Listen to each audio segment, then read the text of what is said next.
You fly out for the concerts and the mandatory rehearsals, and you spend the rest of the time composing your life with me here. The idea was audacious, perfect, and utterly Finn, a physical representation of their counterpoint, two distinct, necessary spaces, connected by a permanent, transparent harmony. Adrian felt the last residue of his internal conflict dissolve. This wasn't compromise, it was an expansion. It was the only way to achieve true balance. We'll need soundproofing for the glass walkway, Adrian managed, his voice thick with emotion. I can't have my C-minor scales bleeding into your composition time. Finn laughed, a pure, unrestrained sound that echoed in the parlor. Darling, your C-minor scales are my composition time. They always have been. The dissonance is what makes the harmony rich. He took Adrian's face in his hands, pressing a deep, enduring kiss to his lips. A kiss that tasted like saltwater and mahogany, and the promise of a future built on both love and music. Call the maestro, Finn whispered against his mouth. Tell him you accept the principal position, but only on the condition of flexible travel, and tell him that the reason your playing has found its soul is because you finally found your home base, and your partner.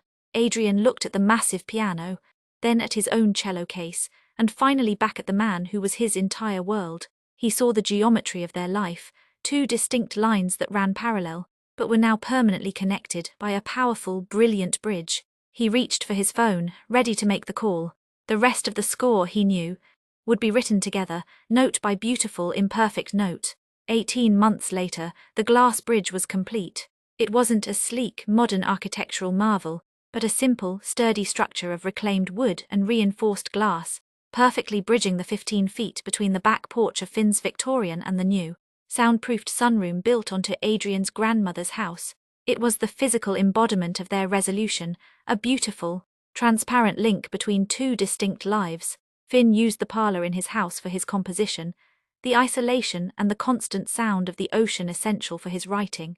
Adrian used the new sound studio in his house for practicing, the acoustics calibrated for the subtle demands of his cello, but they spent most of their time in the glass walkway, a neutral zone where their two worlds mingled.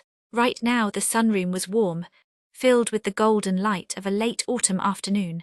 Adrian was on a scheduled 2-week break from Chicago, a negotiation he had fiercely won. 2 weeks of intense rehearsals followed by 2 weeks entirely off. The maestro hated it, but Adrian's playing had become so transcendent since his return that Sterling couldn't afford to lose him. Finn sat at the electric piano in the sunroom, wearing a soft, worn sweater, while Adrian rested his cello on his knee. They were working on Finn's latest piece, a concerto titled The Bridge, and they had reached the final movement. It's too sentimental, Finn, Adrian argued gently, drawing his bow over the strings to demonstrate a passage. The cello line in bar 42, it's too major. It needs that sharp, unresolved ninth, the reminder that the harmony is unstable, that we have to work for it. Finn nodded, his fingers hovering over the keys. You're right, we can't forget the turbulence. The bridge is beautiful, but the sea is still beneath us. He struck the chord on the piano, and Adrian played the revised cello line, a gorgeous, aching dissonance that immediately resolved back into a clean, triumphant major key. Perfect, Adrian breathed, smiling. That's our life, constant resolution. Finn stood up, rounding the piano. He took Adrian's hand, pulling him to his feet and leading him out of the soundproofed room and onto the glass bridge.